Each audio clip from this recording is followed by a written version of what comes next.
there's enough smell of bacon in here to last us till dinner time. Well, it's nothing like a good fat bacon ration when you're as empty as I am. I'm glad you like it fat, sir. Well, I like a bit of lean as well. Well, there was a bit of lean in the centre of yours, sir, but it sort of shrunk up in the cooking. Bad cooking is all. Any porridge? Oh, yes, sir, there's porridge. Lumpy, I suppose. Yes, sir, quite nice and lumpy, actually. Take the lumps out of mine. And just bring you the gravy. Oh, very good, sir. That man is getting familiar.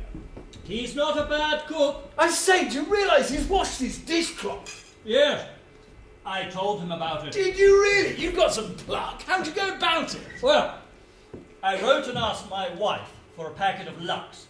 Then I gave it to Mason and suggested he try it on something. Good man. No, he's not a bad cook. Might be a lot worse. When we were in the ranks, we had a prize cook.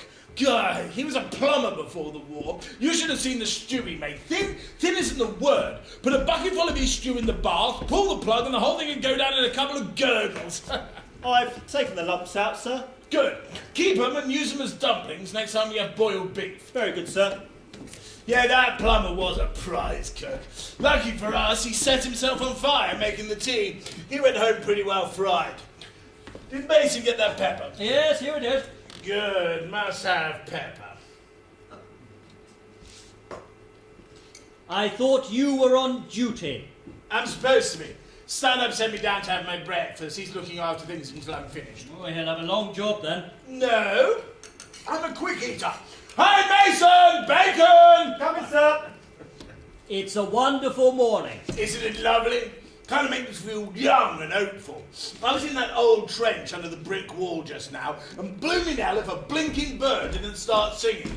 Didn't half sound funny. Sign of spring, I suppose. Well, that doesn't look too bad. If you look down at it straight from above, sir, you can see the bit of lean quite clear. That's it there. No, sir, that's a bit of rust off the pan. That it then? You got it, sir. Cut us a chunk of bread, will you, Uncle? How are things up there? I don't like the look of things a bit. You mean the quiet? Yes. Standing up there last night in the dark, there didn't seem to be a thing in the world alive. Except the rats squeaking and my stomach grumbling about that cutlet. It's quiet even now. Too damn quiet. You can bet your boots the Bosch are up to something. The big attack soon, I reckon. I don't like it, Uncle. Pass it, jam. It's strawberry. Oh, is it? Better be got rid of that raspberry jam. I can't stand raspberry jam. Pigs get in behind your plate. Did Stanhope tell you he wants 2 wiring parties out tonight? Yeah, he's fixing it up now. I say, Uncle, doesn't he look ill?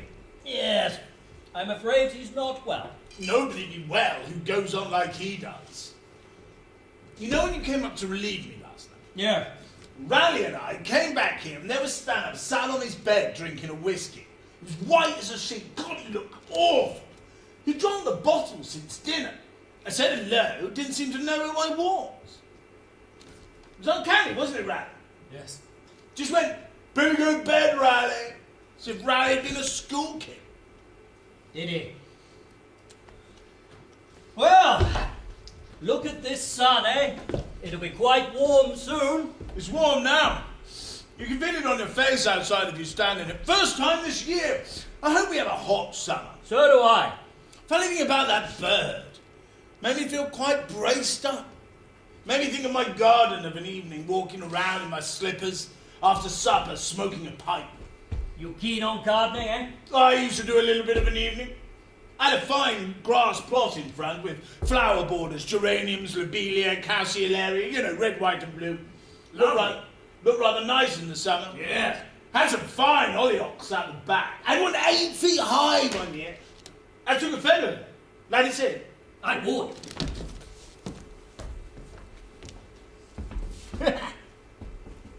By Jove, it's a beauty. See that there? Yes. That's the roof of the summer house. Is it? Shows you the height of the hollyhock. It does, rather. It's a beauty, isn't it? Rather. Never wanted no stick to keep it straight neither. Are you keen on gardening? Yes, a bit. When I was home on leave, I made a rockery. I used to cycle out to the woods and collect primroses and things like that and try and get them to grow in my garden. Don't suppose it would. Oh, they if you pressed a bit of moss round them. Made him feel at home, huh? Yes. They'll be coming out again soon if they've got this sun at home. I reckon they will. I remember one morning last spring, we were coming out the sailing just when it was getting light in the morning. It was at a time when the Boche was sending over this gas that smells like pear drops, you know. Phosgene. That's it. We were scared to hell of it. And all of a sudden we smelled that funny, sweet smell. Fellow shouted gas, and we all put on our masks, and then I saw what it was.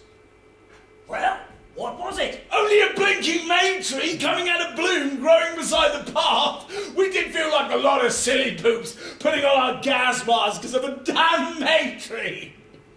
I must get my fat down. I'll go and relieve young Stanhope. He'll curse like hell if I don't.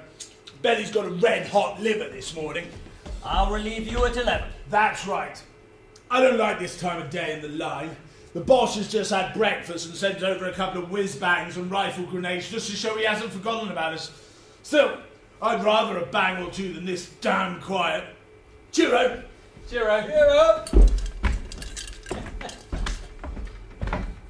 I expect Stanhope will let you go on duty alone now. Well, hey, about what time? Oh, after me, I expect from about 2 till 4. I see. Well, what do you think about it all, eh? Oh, all right. Feel like I've been here for ages. I expect you do. The time soon passes, though. Are we here for 6 days? Yes, seems like a long time, doesn't it? Does rather. Can't imagine the end of 6 days here. Well, it's fine when you're relieved and go down the line to billets and have a good hot bath and sit and read under the trees. Good Lord.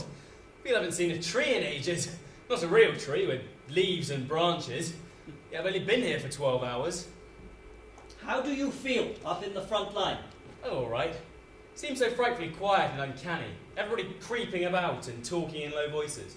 Suppose you got to talk quietly when you're so near the German front line. It's only about 70 yards, isn't it? Yes, yes. About the breadth of a rugger field. Funny to think of it like that. I always try and think of distances like that out here. It keeps them in proportion. Did you play rugger? Yes, although mostly reffing in the last few years at school. You're a schoolmaster then? Yes, I must apologise. I don't mind schoolmasters. I mean, I've never met one outside of school. Oh, they do get out every now and again. Who did you play for? The Harlequins. I say, really? Yes. And the English team on one great occasion. What, for England? Yes. It was a long time ago. I was lucky to get the chance. Oh, good Lord, that must have been simply topping. Where did you play? Wing 3. I say, I never realised you played for England. Tuppence to talk to me now, eh? But don't breeze about it. What, don't the others know? We don't talk about rugger. They ought to know, it'd make them feel jolly bucked. Doesn't make any difference out here. Must be awfully thrilling, playing in front of a huge crowd, all shouting and cheering. Oh, you don't really notice it once the game begins. You're too taken up with the game. Yeah.